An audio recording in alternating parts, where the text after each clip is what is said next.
What's up guys, thanks for stopping by, I hope you're doing good. As most of you will probably know by this point, I'm a Valheim speedrunner, and as a Valheim speedrunner, whenever I live stream, there's a ton of questions that I get asked every single day, usually several times a day. So, this video is designed for people that might not know anything about Valheim speedrunning, or even speedrunning whatsoever, and in it we're going to discuss the top 5 most frequently asked questions about Valheim speedrunning that I get asked during my live streams. I hope you enjoy this video. Let's jump into it. So the number one question I get asked while speedrunning Valheim is, why are you hitting the raft? In Valheim, you can put down a workbench and then deconstruct any structure that you craft, but deconstruction actually doesn't work on boats, so you have to destroy them manually if you want to move them or get your mats back from them. During a speedrun, we need to be mostly moving on land because it's faster, and therefore, usually when we get to the shore, we need to take our boat with us. Because we're also beating the game with low level gear, this takes a long time. So, to save time breaking the boat when we get to shore, we actually damage the boat whilst we are sailing. The way I judge the damage is I basically just keep hitting the raft until a hole appears in the left side. This animation means that there's just a few more hits left to destroy the raft. So now when we get to shore, we just hit the raft a few times, grab our mats and run. It just takes a few seconds. So this is what it looks like when you don't pre-break the raft.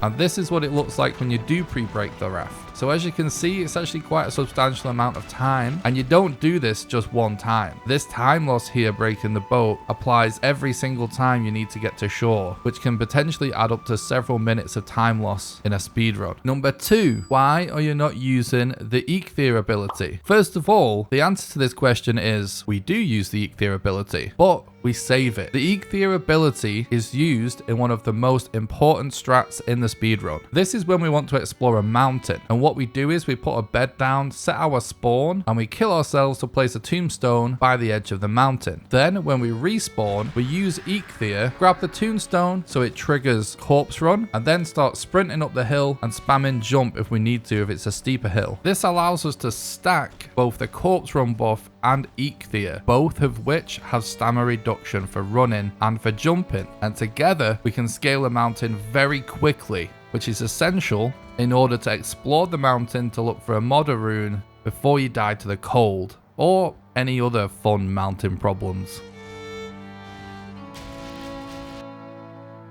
The cooldown for using an ability in Valheim is 20 minutes. So if we did just use eikthyr all the time, the odds are when we get to a mountain, we wouldn't have the ability up. I've been speedrunning this game for a long time now, and I've done thousands of runs, and I used to use eikthyr early, but almost every single time I would find an early mountain, the ability was not available. Why relog? There are actually 3 main reasons to relog in the game. Number 1, and perhaps the most important, is relogging removes any current debuffs you have. This is essential when you're in the swamps, because it allows you to remove poison. Relogging also fills up your stamina bar, so sometimes when you're in a tough situation and you're running away from a ton of mobs, when you run out of stamina, you might end up surrounded, and not being able to run might cause you to die and therefore lose the run. And a quick relog to refill your stamina is a good way to get out of that situation. The final reason to relog is to lose enemies. This doesn't work 100% of the time, but relogging does reset enemy AI. It doesn't reset spawns, they do stay where they are.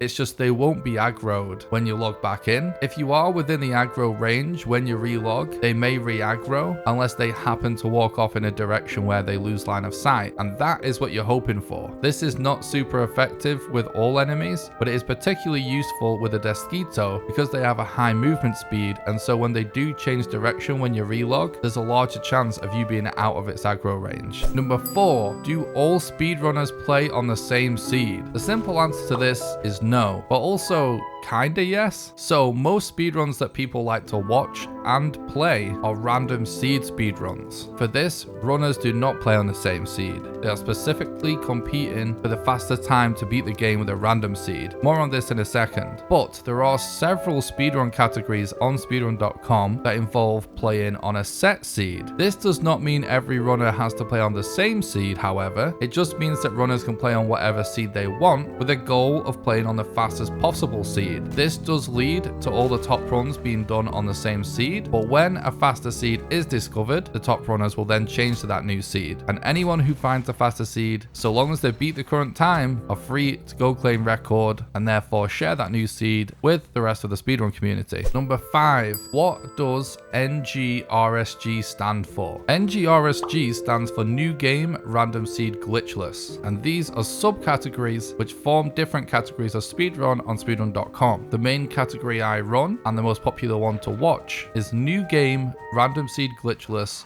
all bosses. New game means you have to start a brand new character and a brand new world. Random seed means you're not allowed to type in the seed box. You have to simply create a new world and play on the random seed that comes up. And glitchless means we use the glitchless rule set. This does not mean we do not use things you may consider a glitch. This is simply a category name, and the rules of categories are defined by the moderators on speedrun.com and factor in that many rules within specific categories are grandfathered in over time. This means certain things in the rule set from the early days of Valheim were agreed upon by a very small group of runners that decided what should or shouldn't be allowed in glitchless rule sets. It's not possible to say these people are wrong. What people think is a glitch and isn't a glitch is completely irrelevant. It is literally the title of a category that runners have no choice but to adhere to if they wish to compete in the leaderboard. Alright guys, that's just about going to do it for this video. I hope you enjoyed this one and found it informative. Let me know in the comments if you have any more questions about Valheim speedrunning, or if you'd like to see more videos like this in the future. If you did enjoy this video, don't forget to leave a like to help with the YouTube algorithm and subscribe for future content. If you would like to support the content financially and help keep the dream alive and we've been able to continue to make these videos, then you can do so on Patreon at patreon.com/nickrawcliffe, and in return you get access to a private Valheim server. So I'll leave a link in the description to that, along with a few other ways to support the content. I do stream live on this very YouTube channel and also live on Twitch at twitch.tv/nickrawcliffe, so I'll leave a link in the description if you're interested in that. You can join my Discord and follow me on social media at the links below. I hope you enjoyed this video, and until next time, have a good one.